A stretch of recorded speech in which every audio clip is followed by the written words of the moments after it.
that we had worked on last time.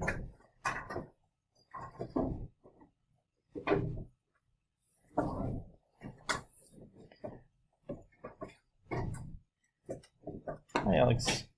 Did you check in at the office when you got here? No. Okay. Will you do that here? You can leave your stuff or whatever. Thank you. You just have to let them know that you got here late or whatever. Or Miss Anderson might even do, if she just walked by, Miss Anderson, you could probably even just tell her.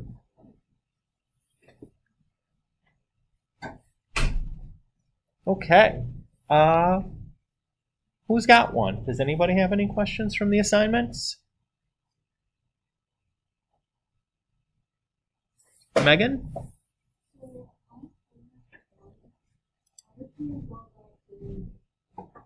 $15, you say? Okay.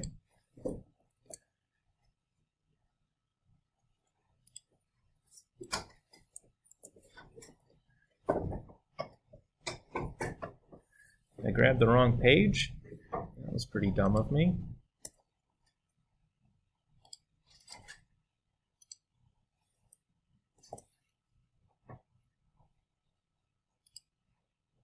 Well, you're going to laugh at this one, Megan. Okay.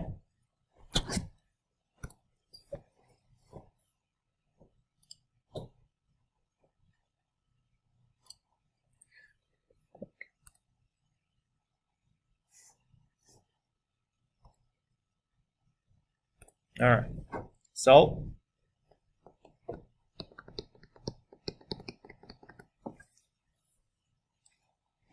that's it. Oh my gosh, you guys can't even see anything. How come you guys weren't hollering at me? My goodness. I'm on the ball today, folks. You ever have one of those mornings and it's like, boy, nothing is really working out the way I want it to? Happened to me today. Yeah. No kidding. So Megan, that's all you need to do. Is you just distribute it to get rid of parentheses. Joe? You had like a +0 at the end. That's fine. You could. It wouldn't be wrong. You don't need to do that, but you could put it there. Would it be wrong or not? No, it would not be wrong. Nope. It's not a requirement, but not incorrect. Okay. So it would be perfectly fine to do that. Megan, you feel happy with that? Yes. Uh-huh.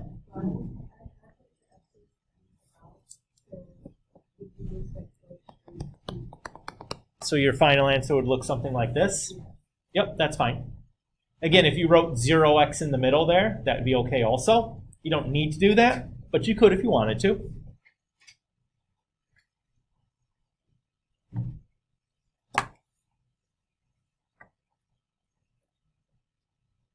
Joe?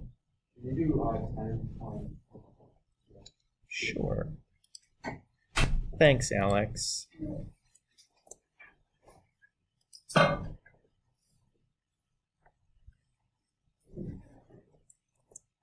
We're just taking questions from the homework. Okay.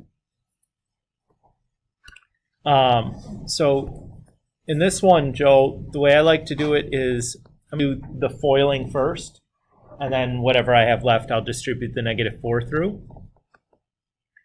So x times x times -3, 5 times x, 5 times -3.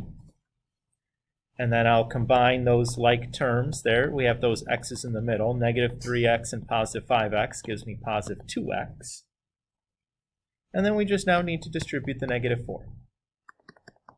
So that's -4x squared minus 8x plus 60. And we're done. I forgot to distribute the 4. Oh! That's right. And I added it on to the row. I'm not the part of the 50. I gotcha. Yep. No problem.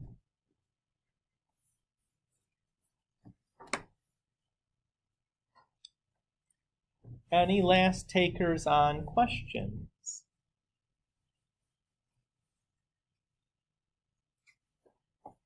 Yeah, hold on, though I need to practice. Elizabeth. Yes.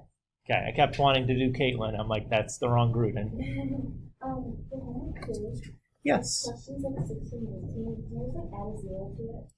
for 16 and 18. Let's look at them specifically so everybody can see what it is that we're talking about.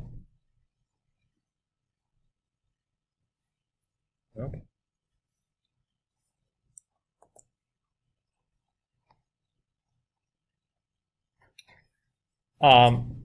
So here for 16 and 18, like our A would be 1, our B would be 0, and our C would be negative 49.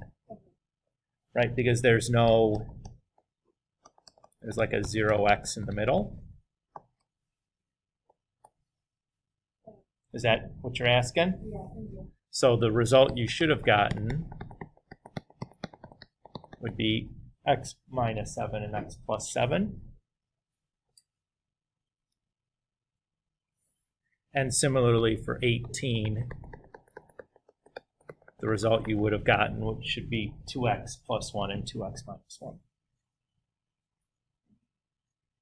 You're welcome. I figured if you asked about it, you're still working on it, so I'd give you the right answer so you can tell if you figured it out or not. Since you asked me, like, how do I need to think about this, I'll let you work on it from there, but that should get you going in the right direction, let you know if you did it right. You know what I mean? You're welcome. Any last takers here before we take a baby step forward?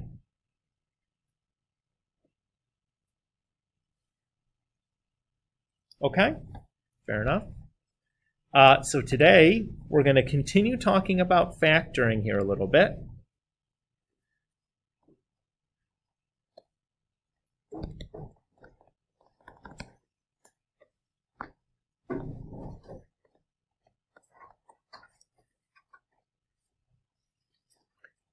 With the specific emphasis here on shortcuts. So we're going to look at some little tricks that we can use sometimes that make the factoring much faster.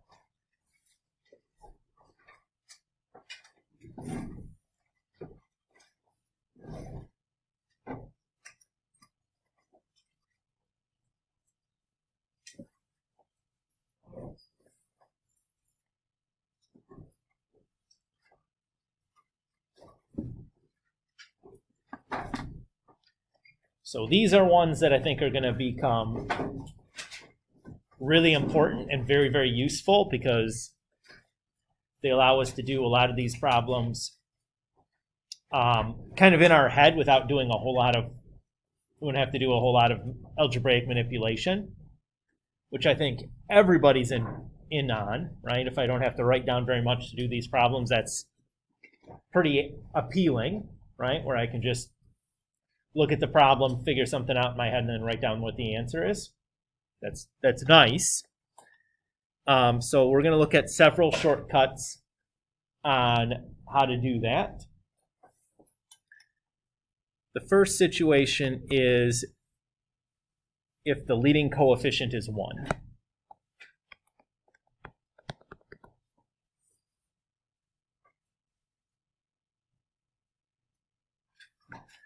So in that case, we need to find the two numbers that multiply to give us a times c and add to give us b, just like we normally would.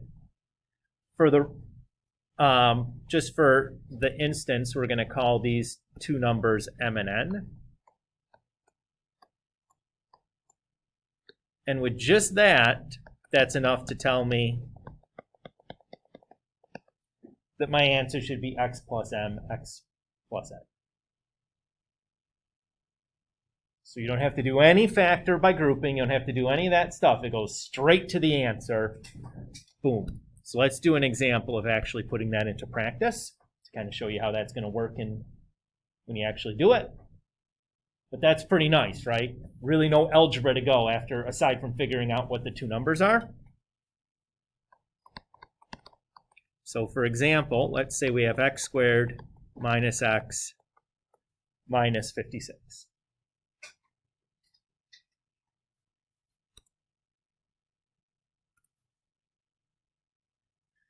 So just like we have previously, we're going to start by writing down the values for a, b, and c. What's our value for a? 1. Our value for b? -1. And our value for c? -56. Since a is equal to 1, we know we're shortcut eligible here.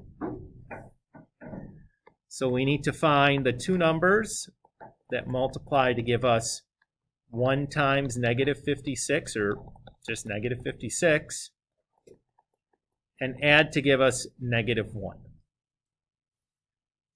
Does anybody know those two numbers without having to write anything down?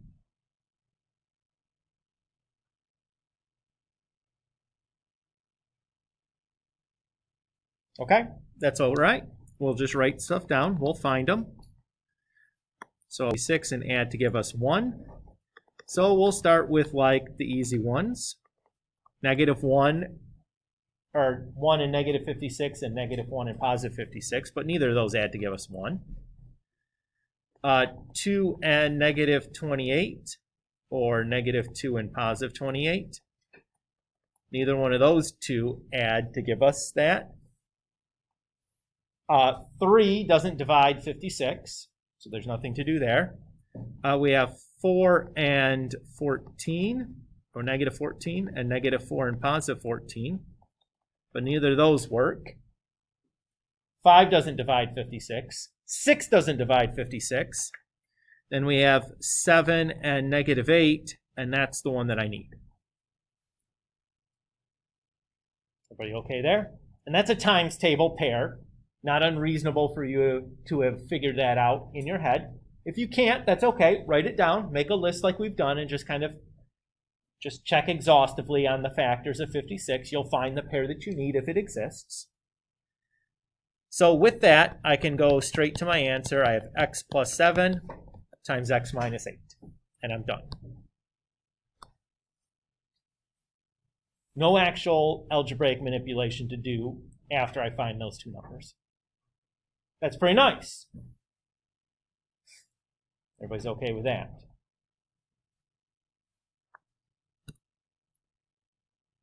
And that's easy to identify when to do that also. Like, all you have to do is look for the leading coefficient to be 1, and this shortcut is eligible.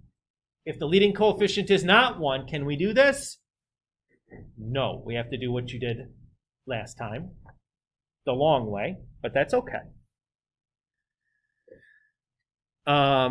The second situation is if b equals 0, and then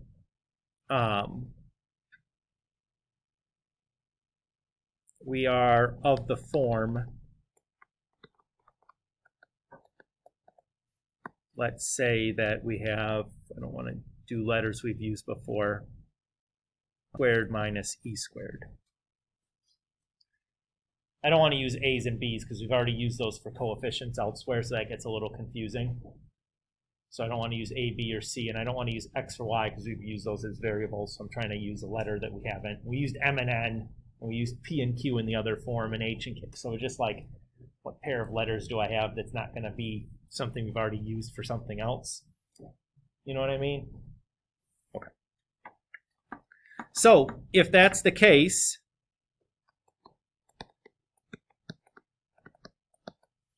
we can go immediately to this answer.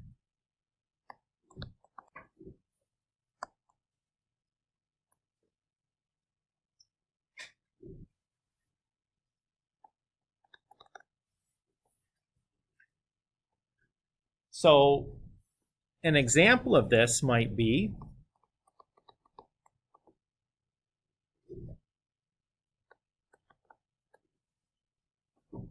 say 4x squared minus 25.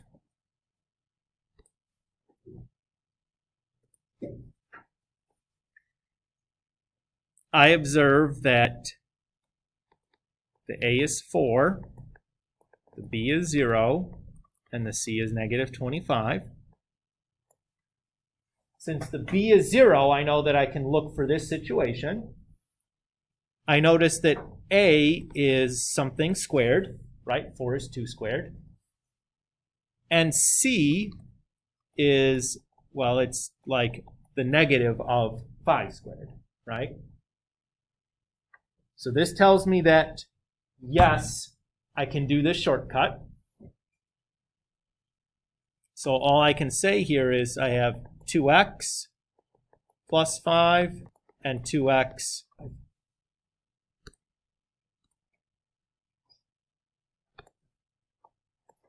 Oops, why did it change from a highlight to not a highlight all of a sudden there?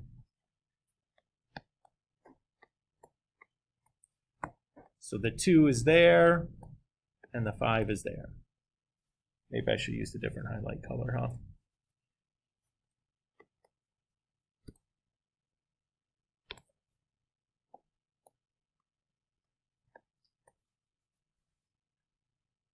Is everybody okay with that idea?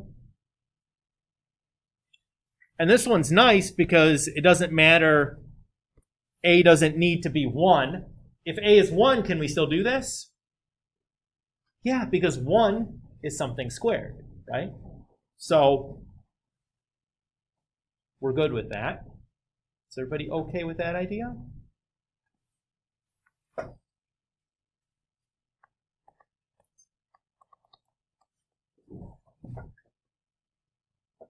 If C is 0, we have some options here.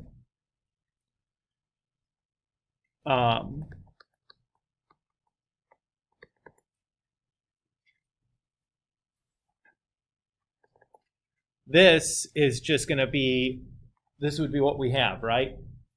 So all we need to do here is take a greatest common factor.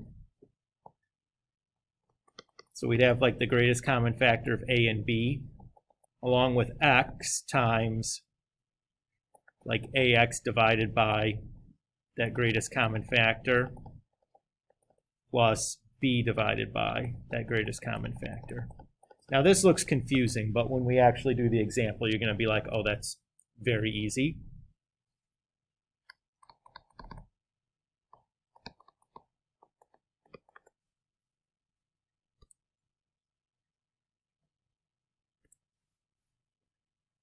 So let's say we have 8x squared minus 10x. Easy to see that c is 0, right? There's no constant term there at the end. So all I'm going to do is look for a greatest common factor. So between 8x squared and 10x, what divides both of them? 2 divides both 8 and 10. Don't forget about the variables, though. 2x, right? Because x divides both x squared and x. So I take the 2x out. That's my greatest common factor. And then 8 divided by 2 is 4, and x squared divided by x is 10 divided by 2 is 5, and x divided by x just is 1, so it cancels out, and I'm done. Really nothing to write down, right? These are lovely, these ones here, that we can do almost without having to do anything at all, right? You can just kind of look at it and write down the answer. So these are the big 3 shortcuts that we have for quadratics. There's one other situation that I want to talk about that can make life quite easy. And this is a situation we can do if A is not 1. Sometimes, and we'll just do an example, I'll write the idea here. Sometimes, when the leading coefficient isn't 1,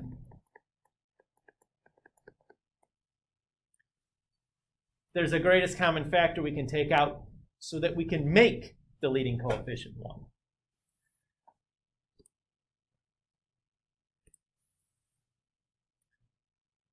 So if I look at this problem, notice that all my coefficients share a common factor, right? 2, 10, and 12 are all divisible by 2. So I can start by taking a greatest common factor of 2 out. So 2 divided by 2x squared is just, or I'm sorry, 2x squared divided by 2 is just x squared. 10x divided by 2 is 5x. 12 divided by 2 is 6. Is everybody okay there?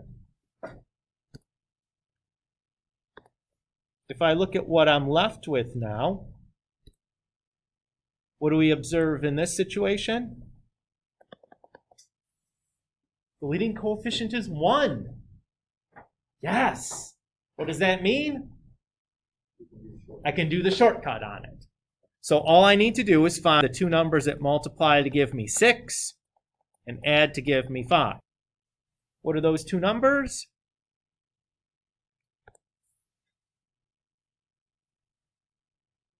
Two and 3. So that allows me to go straight to my answer.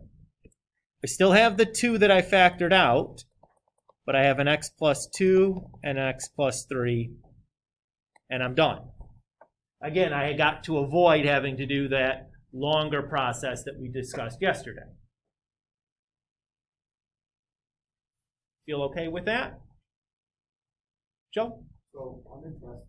Does it matter if we use the shortcuts or should we go to I would encourage you to use the shortcuts when possible. And in fact, for today's assignment that we're going to spend the rest of the time in class working on, that's specifically the instruction. So if I look at homework 4, it says factor each quadratic expression, use a shortcut if possible, otherwise show your work. So I put a little format in there of the adds to give you and multiplies to give you, so you have a place to kind of record that. But like for number 1, this is one that you could do the shortcut on, right? Since the leading coefficient is 1, you could just fill in the add to give you and multiplies to give you and write down your answer when you figure out the two numbers. And I would encourage you to do that from this point forward. So from here on, if you can do a shortcut, do a shortcut. Only do the, if you don't see that you can do a shortcut, there's no problem with doing the long way, right? Like it doesn't make it wrong. You'll get the same answer. But look for the shortcuts if you can. It makes life much, much easier. Everybody okay with that? Okay, we're going to stop here. I'm going to leave you time to work on, I guess if you haven't finished homework 1 or 2, you can continue to work on those. Or if you're ready, you can start homework 3 and work on that. If you have questions about anything, please come up and see me. I'll be happy to answer your questions. But that's the plan for today. So again, hopefully if you've been being efficient, perhaps you can even leave school today with no math homework to work on for Sunday. Sunday's homework check would be these homeworks 1, 2, and 3. And that's it. So if you finish this today in class, then you're free and clear on your math homework for Sunday, which is awesome. If not, you should probably have only a little bit left to do. Of course. Okay. Who feels good about this? Yeah. I feel good, right? Let's get less stuff to do.